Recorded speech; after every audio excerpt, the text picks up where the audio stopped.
생명이 없고 아들이 없는 자에게는 생명이 없다고 그랬습니다. 오직 아들 되신 예수 그리스도 우리가 그분만을 알고 믿고 따라갈 수 있도록 도와주옵소서.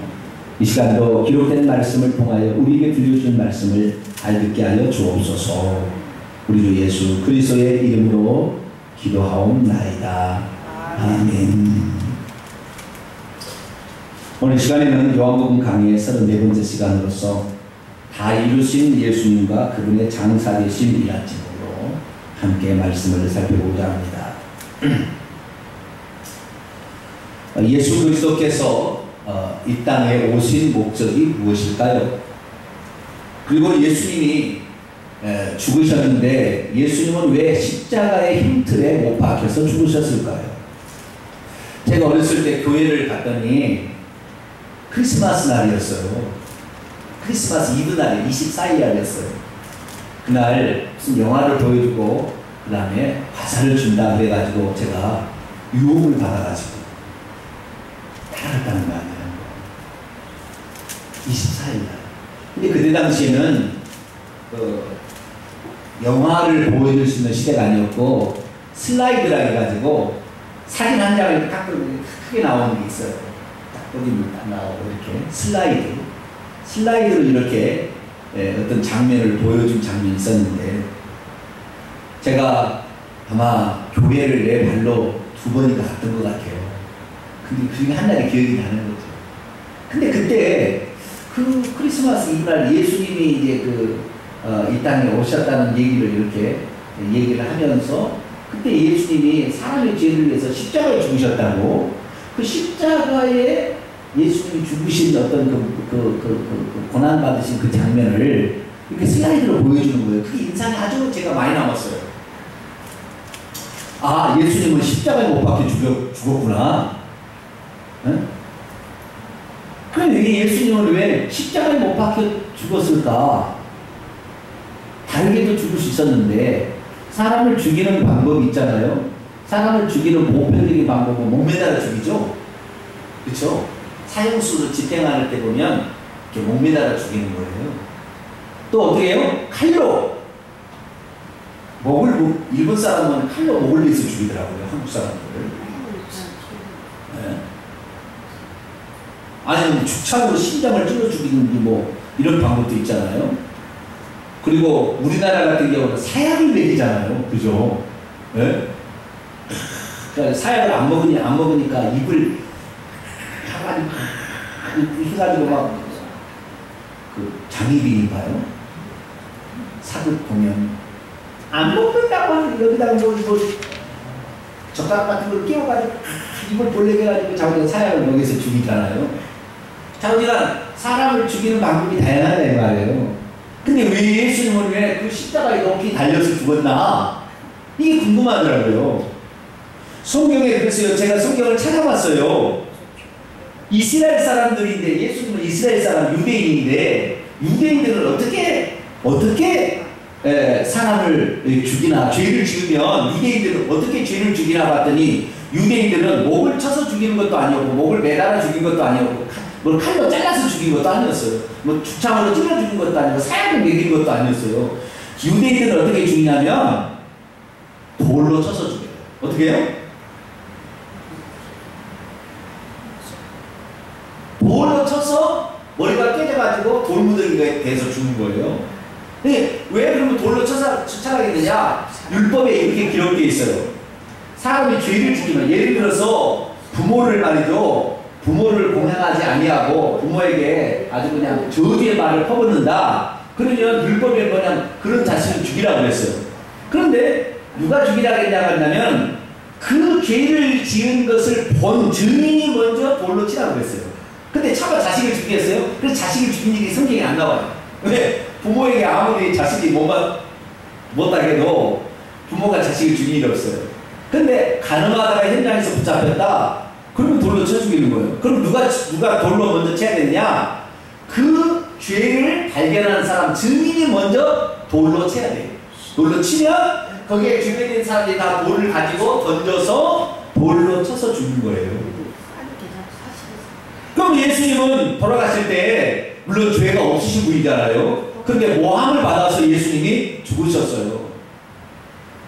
근데 모함을 받으셔서 죽으셨을 때 예수님이 유대인의 방법으로 죽어야죠. 그런데 아무도 예수님을 돌로 쳐 죽일 수가 없어요. 왜? 예수님은 죄가 없으니까. 저 사람이 죄인이라는 사실을 증인을 세야 될 사람이 먼저 돌로 쳐야 된다니까요. 그런데 사내들인 공예라고 이스라엘 사람 유대인들의 최고의 재판 의결을 위해서 죄를 잡으려고 죄를 잡을 수가 없었어요. 그래서 나중에 로마의 총독에게 죽여달라고 예수님을 데려갑니다. 이스라엘 나라는 당시에 로마의 지배를 받는 서국이었어요. 그래서 로마가 총독이라는 큰 군대에 이런 장교를 보내가지고 그 나라를 서국을 다스리고 있었는데, 그때 당시에 장교로 빌라도라는 사람이 와서 이스라엘을 다스리고 있었는데,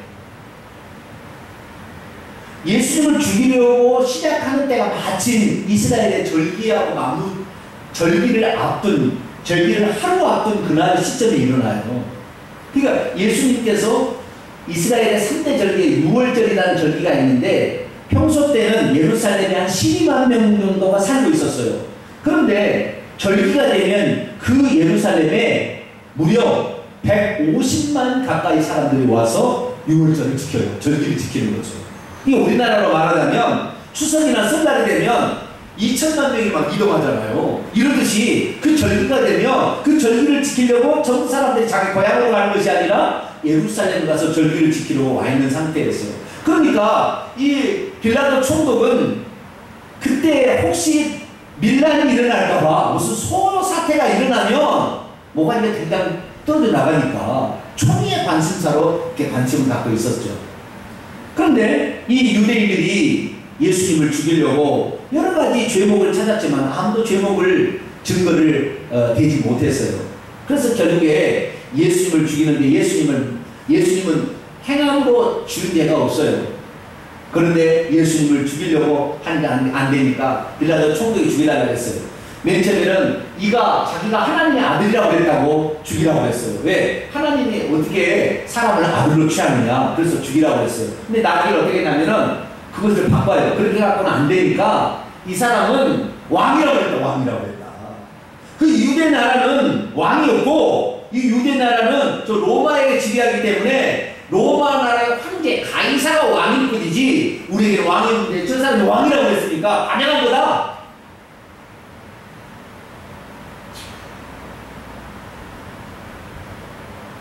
그러니까 빌라도가 예수님을 데려다가 물어봤어요.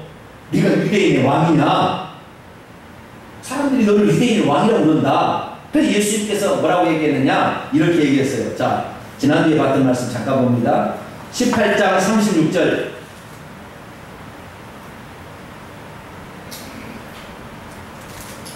18장 36절 37절 같이 읽습니다. 시작. 예수께서 대답하시되 내 나라는 이 세상에 속한 것이 아니니라.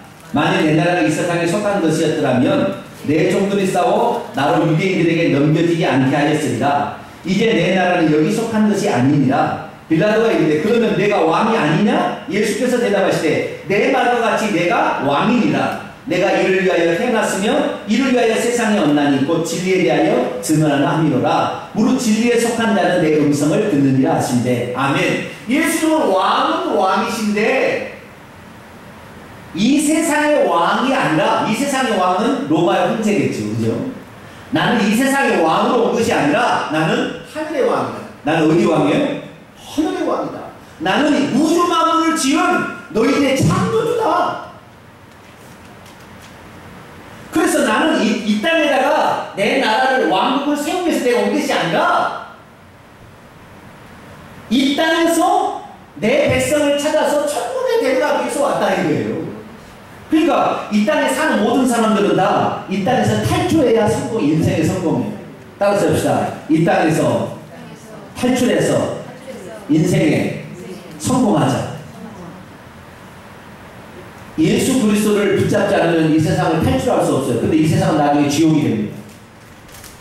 그래서 예수님께서는 이 내가 세운 왕 왕국은 이 땅을 세운 왕국이 아니라 나는 하늘의 왕국을 세우기 위해서 이 땅에 그의 백성을 데리러 나는 왔을 뿐이다 라고 얘기하니까 예수님은 왕이 아닌 거예요. 그러나 왕이잖아요.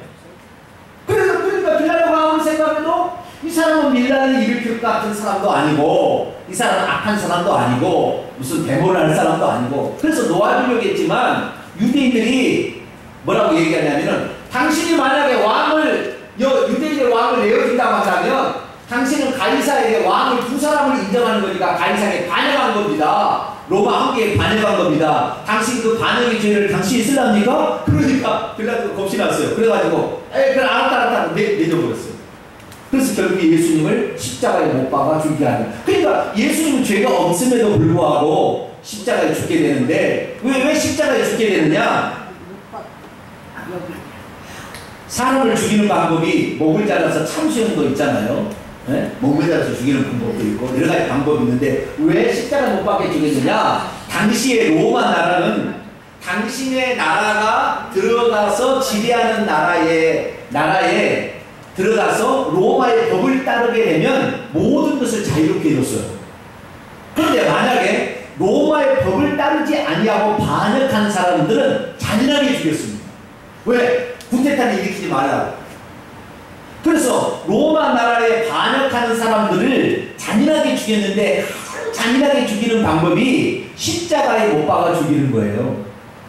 왜냐하면 그 십자가에 못 박아서 죽일 때 모든 사람을 볼 수 있는 장소에다가 사람을 데리고 가서 십자가로 나무로 만들어 놓고 거기다가 사람의 못을 치는 거예요. 양쪽 손에다가 못을 치고 발에다가 이게 포개가지고 거기다 못을 치고 발 밑에다가 발판 같은 걸 나르내줘요. 그래가지고 여기다가 못을 박아놓고 내일 두는 거예요. 그러면 여름이나 이런 게 낮에는 이스라엘은 얼마나 덥습니까? 열대 지방인데. 그러면 땀을 펄펄 흘리잖아요. 땀을 펄펄 흘려가지고 나중에 입천장이 붙어버려요. 계속 땀이 나가서 이제 땀이 나게 되면은 점점 침이 많을 거 아니에요. 그럼 나중에는 입천장이 달라붙어요. 그 입천장이 달라붙으니까 코로만 숨을 쉬다가 나중에 어떻게 되냐면은 이렇게 있다가 시간이 되면 이렇게 버티고 있는데 시간이 지게 되면 몸이 무겁잖아요. 그러니까 밑으로 이렇게 내려갈 거 아니에요. 이렇게. 네? 이렇게 내려가게 되면요, 이 횡격막이 이 폐를 딱 눌러요. 그런데 뭐 숨을 쉬기가 곤란해. 그래서 나중에 어떻게 숨을 못 쉬고 입천장이 입이 뚝 들어서 말도 못하지, 코도 잘 채수마다 그거 질식사해서 죽는 거예요. 이게 십자가의 죽음인데. 그런데 사람이 죽음을 금방 이렇게 맞이하겠어요? 살려고 다시 발버둥을 일어나게 이렇게 올라오겠지. 이렇게 있다가 일어나는 거예요. 숨도 못 쉬고 그러니까. 이렇게 다시 그냥 안간힘을 써서 일어나요. 그러면 여기에 못을 친 게 찢어지잖아요. 이게. 그러면 찢어진 데서 피는 나지. 아프지. 그렇지만 또 올라와야 돼. 살려고. 이것을 매번 왔다 갔다 반복하다가 이제 나중에 지쳐가지고 더 이상의 못할 때 포기를 해서 결국에 질식사에서 죽은 거예요. 그런데 이 사람이 죽으면 시체를 거기다가 가만 놔둬요. 왜? 너희들도 반역하면 저렇게 죽인다. 이것을 공개적으로 처형하기 위해서 그렇게 십자가에 놔두거든요. 그러니까 사람이 죽으면 그 시체를 그 십자가에다 그대로 놔두기 때문에 사람들이 사람이 아니라 까마귀 떼가 그리고 그 십자가 뒤를 맴돌아요. 왜? 저거 죽으면 눈알 파먹어야 되겠다. 네? 저거 죽으면 눈알 파먹어야 되겠다. 그런데요, 기록에 의하면 살아있을 때도 까마귀가 머리에 앉아가지고 눈을 파먹어버린대요. 그런데 그것만으로 그냥 그렇게 죽으면 괜찮을 텐데, 그런데요, 가장 수치스럽게 죽였어요. 어떻게 죽였냐면 옷을 다 벗겨버려요. 옷을 입혀서 죽이는 게 아니라 옷을 벗겨서 죽여요. 그래서 가장 수치스럽게 죽여요. 그리고 가장 고통 가운데 적자 죽어요. 그래서 건장한 남자는요 3일도 산대요. 거기다가 3일도 사. 3일 만에 죽는 거예요. 왔다 갔다 하다가. 그러니 누가 반역을 하겠어요? 그런데 예수님을 그 반역죄인으로 죽이는 거예요. 자, 예수님은 반역죄인이 아니거든요. 그런데 반역죄인으로 주는 거예요. 그러니까 예수님은 순전히 자기의 죄를 주는 게 아니에요. 그래서 예수 그리스도께서 자기 죄도 없고 반역죄도 아닌데도 불구하고 예수님을 십자가에 못 박혀 죽었어요. 근데 예수님은 뭐하러 이 땅에 왔냐? 이러기 위해서 왔어요. 자, 마가복음 10장 45절. 마가복음 10장 45절.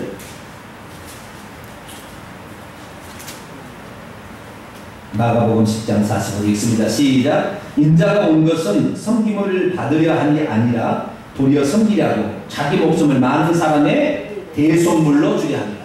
다시 말해서 예수님이 십자가에 죽은 것은 자기의 죄로 죽는 것이 아니라 다른 사람의 죄를 대신해서 죽어서 그 사람을 자유롭게 놓아주려고 죽은 것이다. 아시겠죠? 그러면은 예수님께서 대속물로 죽는데 뭐 목 매달아 죽든지 뭐 목이 잘려 죽는데 왜 그러면 로마의 방법으로 죽었느냐? 예수님을 로마에 죽여달라 그러니까 다윗가 반역죄를 죽였는데 우리는 그렇게 하지만 성경에 뭐라고 기록했냐면 나중에 인류의 죄를 대신해서 죽을 그 메시아는 그리스도는 십자가에 못 박혀 죽어야 된다라고 율법에 기록되어 있어요. 자, 신명기 21장. 신명기 21장. 구약성경에. 근데 예수님이 십자가에 죽는 것도 다 성경의 예언 말씀을 그대로 이루기 위해서 그런 거예요. 신명기 21장 22절로 23절. 신명기 21장 22절 23절 있습니다. 시작. 사람이 만일 죽을 죄를 범함으로 내가 그를 죽여 나무 위에 달거든 그 시체를 나무에 밤새도록 두지 말고 그날에 장사하여 내 하나님 여호와께서 내게 기업으로 주시는 땅을 더럽히지 말라. 나무에 달린 자는 하나님께 저주를 받았습니다. 예수님께서 인류의 모든 사람의 저주를 대신 담당하기 위해서 십자가에 죽을 것이라고 이미 율법에 예언되어 있었던 거죠. 뿐만 아니라 그런 예표도 있어요. 자, 민수기 21장 어떤 걸 합니다. 앞쪽으로 갔어요. 민수기 21장.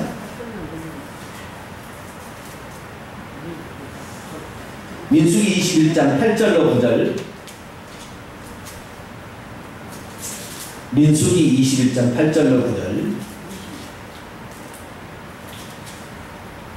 같이 읽습니다. 시작. 여호와께서 모세에게 이르시되 불뱀을 만들어 장대에 매달아라. 물린 자마다 그것을 보면 살리라. 모세가 노뱀을 만들어 장대에 다니 뱀에게 물린 자가 노뱀을 쳐다본 즉 모두 살더라. 아멘. 이스라엘 민족이 잘못해서 죄를 지어서 하나님께서 독뱀을 내려버 독사를 내려버려가지고 독사에 물려 죽어갔을 때 살려면 어떻게 하냐면 장대에 높이 노뱀을 달아서 그 무릎 뱀과 같은 똑같은 형상을 만들어서 거기다가 달게 되면 사람들이 그걸 쳐다보면 산대요. 그래서 이 예수 그리스도께서는 이 노뱀으로 그러니까 독은 본인은 죄는 안 지었지만 죄의 형상의 모양을 입고 십자가에 죽는다는 예표가 되어 있는 거예요.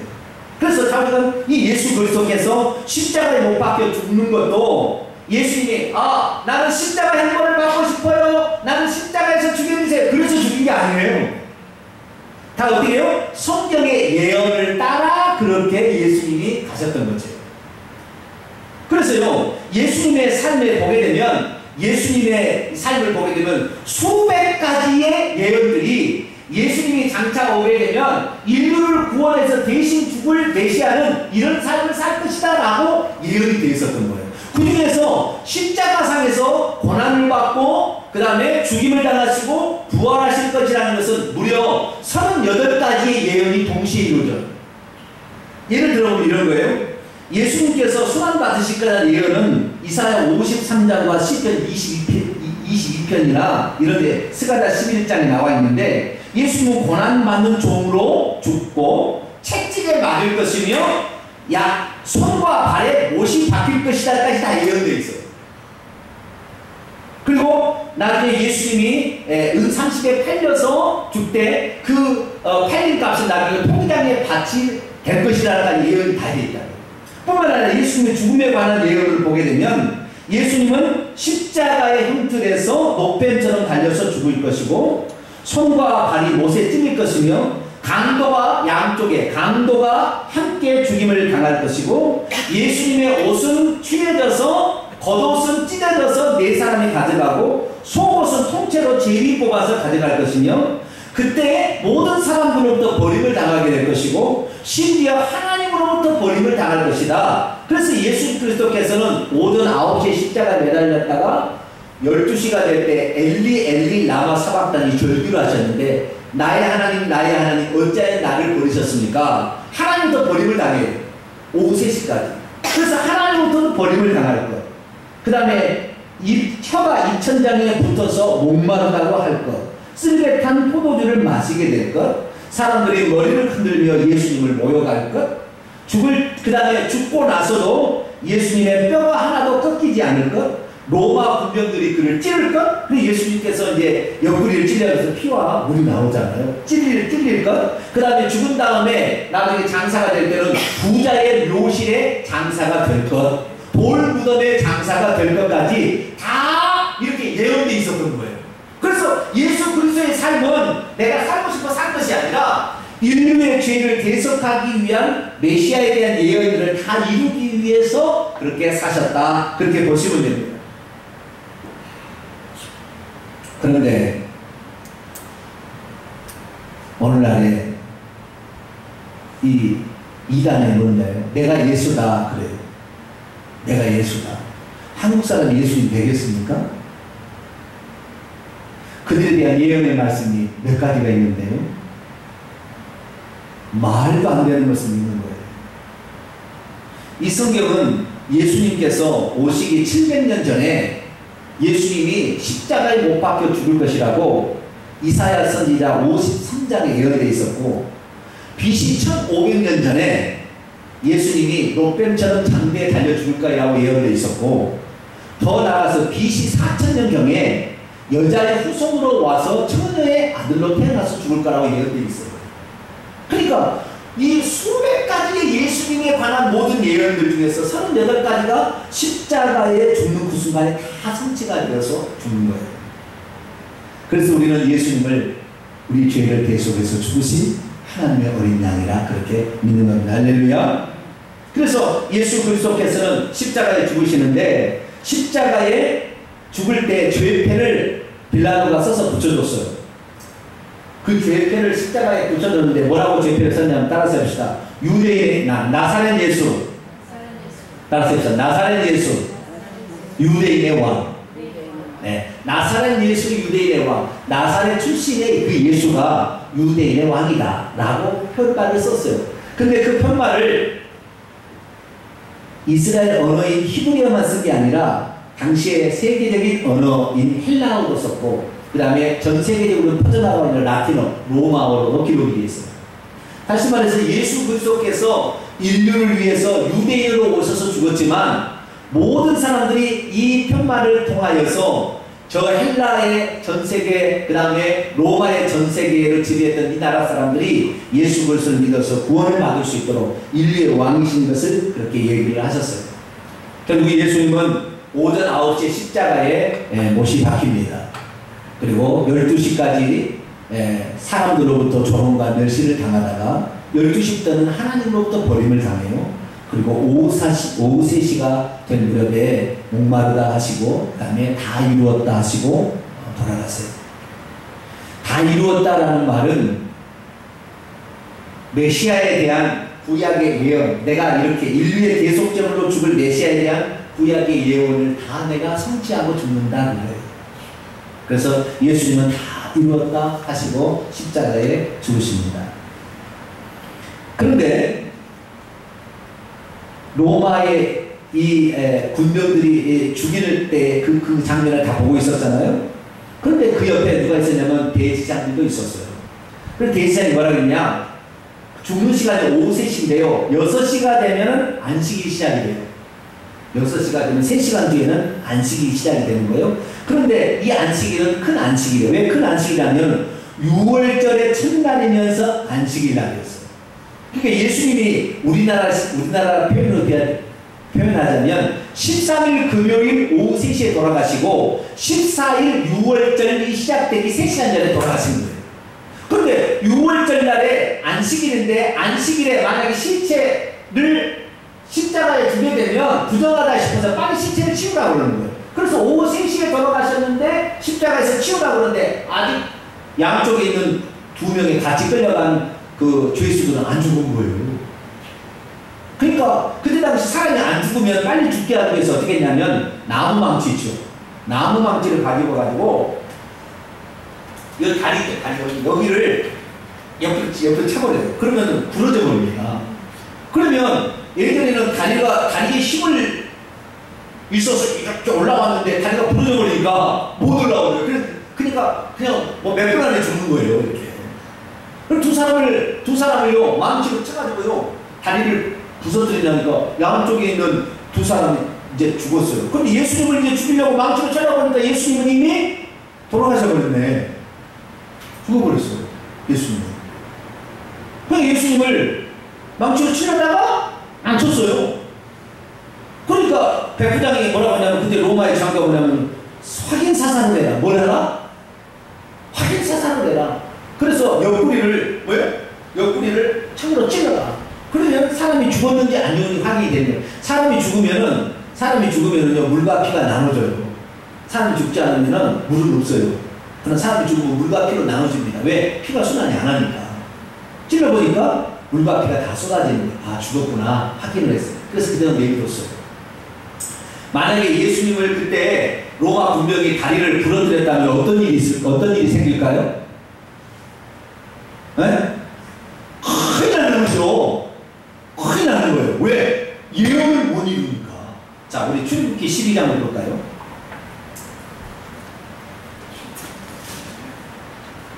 출애굽기 12장.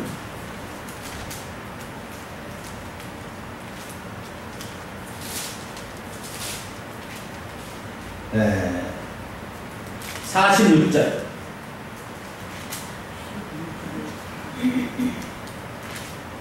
출애굽기 12장 46절 있습니다. 시작. 한 집에서 먹되 그 고기를 조금 더 집 밖으로 내지 말고 뼈도 꺾지 말지며. 뼈를 꺾지 말라 이렇게 되어 있지 않습니까? 그 뼈를 꺾지 말라는 것이 여기만 있는 게 아니에요. 시편에도 22편에 보면 그런 말이 나와요. 그래서 예수님이 뼈가 꺾어지면 안 돼요. 그런데 더욱더 중요한 게 뭐냐면 이걸 아셔야 돼요. 여러분 이걸 아셔야 돼요.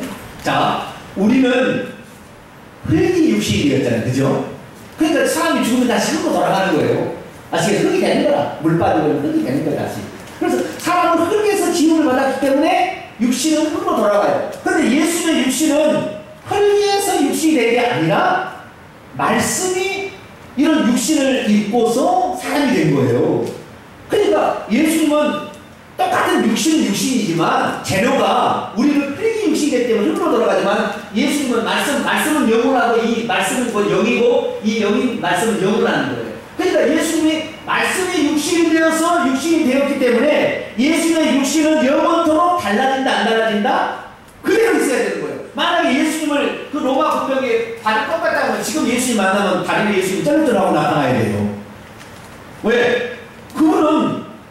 그분의 육신은 말씀이 육신이 되었기 때문에 영원히 존재하는 육신을 가지고 있었고 우리는 나중에 죽을 때는 흙으로 육신이 돌아가지만 신령한 몸을 받을 때는 가장 어여쁜 나이에 몸으로 우리가 부활할 거예요. 그러나 예수님은 그 몸을 갖고 그대로 부활해야 돼요. 그런데 만약에 예수님 다리를 꺾고 나면 어떻게 돼요? 예수님 쩔뚝발이 되는 거예요. 그래서 절대 뼈도 꺾지 말라고 하는 거예요. 실제적으로 뼈도 꺾지 않았어요. 그렇지만 예수 그리스도께서는 이렇게 보감을 받았어요. 더욱더 놀라운 사실은 예수 그리스도께서 만약에 그 육신을 가지고 그 육신 말씀 육신인데 영원한 그 육신 말씀이 영원한 말씀 육신이 다시 부활해야 되는데 만약에 화장을 해버렸다. 그럼 예수님 부활할 수 있어요 없어요? 이거 곤란하죠. 예수님 그럼 땅에다 그냥 파묻어버렸다. 내장을 해버렸다. 그럼 돼요 안 돼요? 네?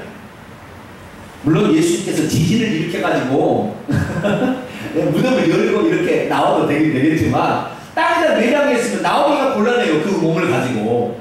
그래서 참 신기한 건 뭐냐면 놀라운 사실은 예수님 때의 장래의 풍습을 보니까 예수님께서 사시는 그 무렵만 사람을 이렇게 굴처럼 동굴을 파가지고 사람을 거기다 고이 올려놔요. 그래서 나중에 썩으면 그 뼈만을 줄여다가 유골함에다 딱 집어넣어가지고 그러니까 그 동굴 안처럼 사람인데 이게 파가지고 거기다가 동굴을 만들어서 거기다가 더 깊숙이 쑥쑥쑥 관처럼 들어갈 수 있도록 만든 다음에 사람을 거기다 딱 뉘어놓으면 나중에 사람이 그 육신이 썩으면 그 뼈만 유골함에다 딱 가족묘가 되는 거예요. 그런데 요 유골함에다가 이렇게 동굴처럼 파가지고 매장을 하는 것은 이전에도 없었고 이후에도 없었어요. 언제부터 있었냐면 예수님이 오시기 20년 전부터 시작해서 예수님이 돌아가시고 30년 뒤까지 AD 70년까지만 딱 그 매장 풍습이 이스라엘에 있었어요. 그 전에 매장은 그냥 매장에 묻어버렸지 그리고 동굴에다 갖다 놓지 않았다는 거예요. 그런데 예수 그리스도의 몸을 온전하게 보호하기 위해서 어떻게 해요? 그때 당시만 딱 그런 매장 풍습이 이스라엘에 유용했다니까요. 그래서 예수 그리스도께서는 화장시켜버렸다면 예수님 부활하기 어려워요. 우리는 화장해도 돼요, 안 돼요? 대답이 없으시면. 우리는 화장해도 돼요, 안 돼요?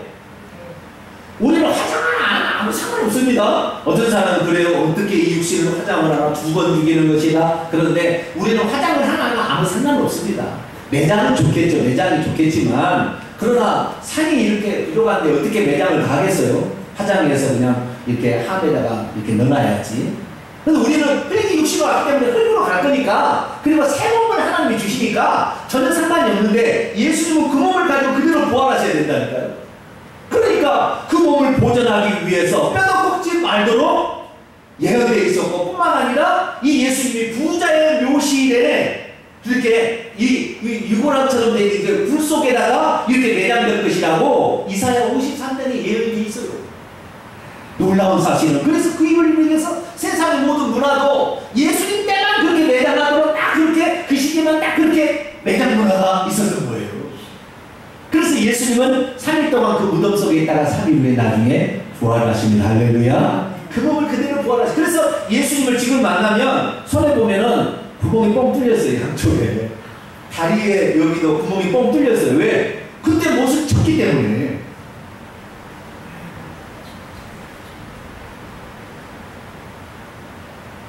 그러나 우리는 새 몸을 입습니다. 이 육신은 이 흙에 온 것은 흙으로 가버리고 새 몸을 입으니까 너무 염려하지 마세요. 어떤 분이 그러더라고. 목사님, 내가 눈이 한쪽이 안 보이는데 부활하면 한쪽 눈이 안 보이면 어떡하죠?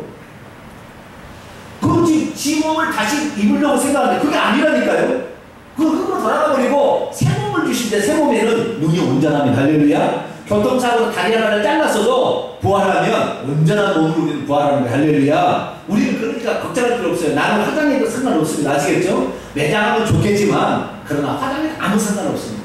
근데 예수님은 그렇게 한 거예요. 그러면 누가 와서 그 예수님을 매장을 장례를 해줬느냐? 38절 보세요. 38절. 아리마대 사람 요셉이 예수의 제자이지만 유대인들을 두려워 그걸 숨겨왔어요. 그런데 이후에 빌라도에게 예수의 시체를 가져가기를 요청했더니 빌라도가 주었어요. 이 아리마대 사람 요셉은 산헤드린 공회였어요. 다시 말해 유대의 최고 의결기구인 산헤드린 공회의 한 사람이었기 때문에 예수님의 시체를 달라할 수 있는 권한이 있는 사람이었어요. 그런데 이 사람도 예수님을 천천히 바라보니까 예수님이 하나님의 아들이요 인류의 죄를 구속하기 위해 오신 메시아라는 사실을 믿었어요. 그런데 자기가 그 사실을 드러내면 너도 메시아를 추종하는 메시아파구나 하고 어떻게 이 산헤드린 공회의 회원에서 잘라버리면 하루아침에 명예와 직책과 모든 걸 다 잃어버리잖아요. 그러니까 숨겨왔어요. 그런데 예수님이 막상 죽게 되자 이제는 예수 그리스도를 위해서 내가 한 일을 해야 되겠다고 당당하게 자기가 예수님을 믿는 사람입니다라고 자신을 드러냈어요. 그리고는 그 시체를 가져다가 장례를 했는데 이 사람이 부자였어요. 그래서 이 부자였기 때문에 이 부자가 그 예수님이 돌아가시는 골고다에 바로 옆에 동산이 있었는데 그 동산에다가 자기가 나중에 들어가려고 했는지 새 무덤을 하나 파놨어요. 무덤을 하나 파놨어. 자기 거예요, 자기. 그래서 장차 죽으면 자기가 들어가려고 파놓은 그 무덤, 사내들인 공예는 나이가 많습니다. 그래서 그 무덤에다가 예수님을 새 무덤에다가 넣었어요.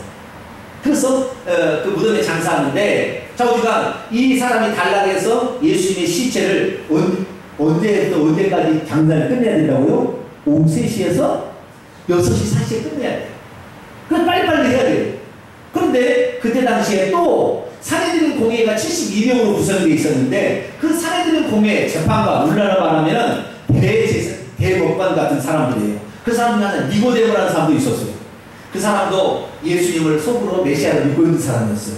예수님이 죽었다는 얘기를 듣자 향품과 그 다음에 침향, 이게 알로에인데요. 이 알로에를 100근쯤 340g 정도를 들고 와서 예수님의 시체를 씻은 다음에, 그 다음에 향품을 바르고, 그 다음에 거기다가 몰약을 바르고, 그 다음에 거기를 이렇게 세마포로 돌돌 이렇게 맙니다. 머리에다가 수건을 넣고요. 머리에다가 수건을 덮고요. 그리고는 이렇게 세마포로 가는 배죠. 이렇게 두두두두 다리까지 이렇게 쌉니다. 그래가지고 그 흙으로 탄 그 속에다가 무덤에다가 이렇게 나는 거예요. 아시겠죠? 네, 이렇게 나눴어요. 나중에 예수님이 다음 주에 이제 봅니다만은 이 부활할 때 어떻게 부활하는가, 신비하게 부활해요. 재밌어요.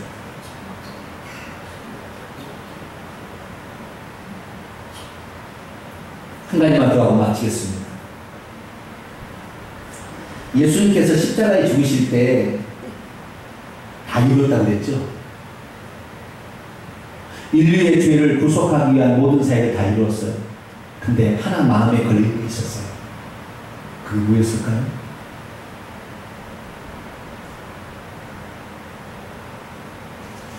그것은 자기 어머니를 놔두고 먼저 죽는다는 불효자와 같은 마음이 있었어요. 아까 제가 성경에 있다고 그랬죠? 예수님이 십자가에 죽으실 때 제자들 다 도망쳐버렸어요.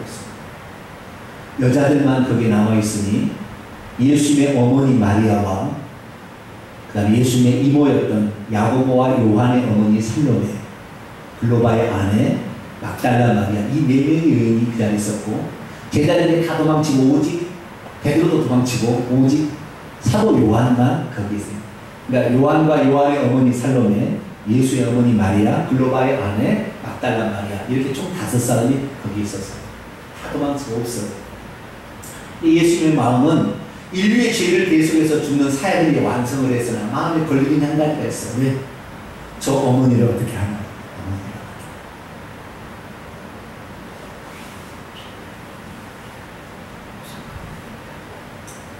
그 어마어마한 고통, 숨쉬기조차 곤란하던 그 시기에 예수님은 자기 어머니를 바라봤어요. 그리고 어머니에게 말합니다. 뭐라고 하느냐? 여인이여 보십시오. 아들입니다. 라고 손을 저기 가리켰는데 그 사람이 사도 요한이에요. 이정사촌이죠. 자기 그러니까 이모의 아들이니까 요한은. 이정사촌의 어머니를 안 했어요. 여인이요. 왜냐하면은 예수님이 비록 예수님을 육신을 낳는 측면에서는 어머니지만 그도 피조물의 한 인간이니까 창조주 하나님 보실 때는 그냥 여자예요. 벌써서 이제 아들입니다. 라고 요한을 가르쳤어요. 그리고 요한에게 말합니다. 요한아, 이제 내 어머니다. 예수님은 동생들이 있었을까요? 없었을까요? 있었어요. 4명의 남동생, 야고보, 요셉, 유다, 시몬. 최소한 4명의 아들, 동생들이 있었고 여동생도 몇 사람이 더 있었어요. 그런데 예수님은 자신의 어머니를 누구에게 맡깁니까? 이정사촌인 요한에게 맡겨요. 그럼 왜 요한에게 맡겼어요? 그 자리에 있으니까. 십자가의 고난의 현장까지 끝까지 주님을 따라가는 그 사람에게 예수님은 자기 어머니를 맡겨요. 새 가족을 만들어주는 거죠. 우리가 주님의 새 가족이 되려면 우리는 주님을 끝까지 따라가야 됩니다. 할렐루야. 주님 오늘 믿다가 내일 안 믿어. 그리고 가면은 도망치면 하나님께서 그 사람에게 일을 맡기지 않으세요. 그의 어머니가 그래서요, 사도 요한은 다른 사람 모든 제자들은 다 얼마 못 가서 다 목뱀을 맞추든지 다 순교를 다 합니다. 그러나 사도 요한만큼은 그의 어머니를 모셔야 되니까 심지어 사도 요한을 죽이기 위해서 기름가마에다가 펄펄펄 기름을 끓인 다음에다 집어넣어버려요, 로마 황제가. 그래도 거기서 살아나와요. 되지도 않고. 누가요? 사도 요한이. 왜 그럴까요? 예수님의 어머니를 모셔야 돼요. 여러분, 우리가 하나님의 고통받는 현장, 십자가 현장까지 끝까지 찾아가면 하나님은 우리를 어떤 위험 속에서 우리를 지켜주시는 거예요. 할렐루야. 놀라운 기적적인 일을 경험할 수 있어요. 그런데 얼마나 많은 사람이 그 고난의 현장까지 못 가요. 내가 죽을까봐 도망쳐버린다. 여러분, 도망치지 마세요. 예수 그리스도를 믿으면 죽인다고 하면은 도망칠래요? 안 도망칠래요? 네? 비겁하게 도망쳐요? 그러지 말고 이렇게 끝까지 남아있는 자들에게 하나님의 새 가족이라는 이름을 주시고, 그리고 그가 그 사명을 완성할까지 하나님 그를 보호하시는 거예요. 그래서 사도 요한만큼은 순교하지 않아요. 자연사. 오래 살아. 그래서 요한계시록까지 남긴 거예요. 그의 나이 95세까지 최소한 살았어요. 몇 살을 살았다고요? 95세 이상을 살았어요. 사도 요한만. 우리가 참 그렇구나. 우리가 십자가를, 주님의 고난을 당장은 따라가기 힘들지만 끝까지 주님을 따라가면 하나님께서는 우리를 끝까지 보호하시고, 할렐루야. 그 위험한 순간에 당신을 위해서 목숨을 바친 각오를 했으니까 하나님 그만한 보상을 하는 거예요. 혹시 우리가 순교한다면 천국에서 놀라운 면류관으로 우리에게 배나 더 좋은 것을 갚아주시니까 우리가 주님을 따라가는데 어렵고 힘들더라도 끝까지 잘 따라가는 저와 여러분 되시기를 축원합니다. 기도하겠습니다. 거룩하신 하나님 아버지, 오늘 우리들이 예수 그리스도의 죽음과 장례의 그 현장을 보았습니다. 수많은 사람들이 혹시 내가 예수님 곁에 있으면 어떤 해를 당할까 도망쳤지만